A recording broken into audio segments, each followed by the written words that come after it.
Good morning from New York City. I'll tell you what I have on my mind this morning, and it's this simple thing. Start by making your bed.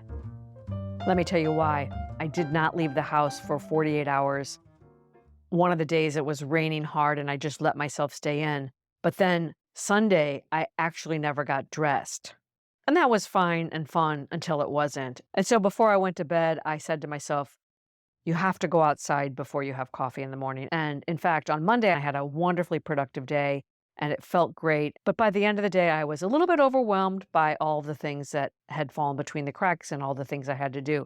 So this morning, I said to myself out loud, one foot in front of the other, what can you do? Start by making your bed. And it was funny because as I was making my bed, all of these things that we say to other people, especially children, popped into my mind. And I thought, all the things we say to children are the things that we need to remember ourselves. Things like choose your friends wisely, you need to be patient, or do one thing at a time.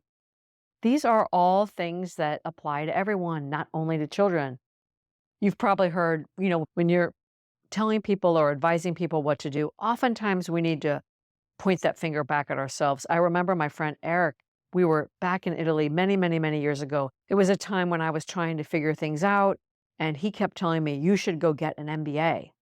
And it totally didn't land with me. I was not at all interested in getting an MBA at that point. Who went and got the MBA? Eric. And in fact, I'm in a period when I am asking myself, what is it that I say to other people? One of them that comes up right away is about decision bundling. We can overwhelm ourselves by bundling too many things together. I'm trying to figure out what's next, and it's very easy to bundle together where I might move, what I might do next, financial considerations, and it's totally overwhelming. And so I've been telling myself, just unbundle them to get clarity on what's important.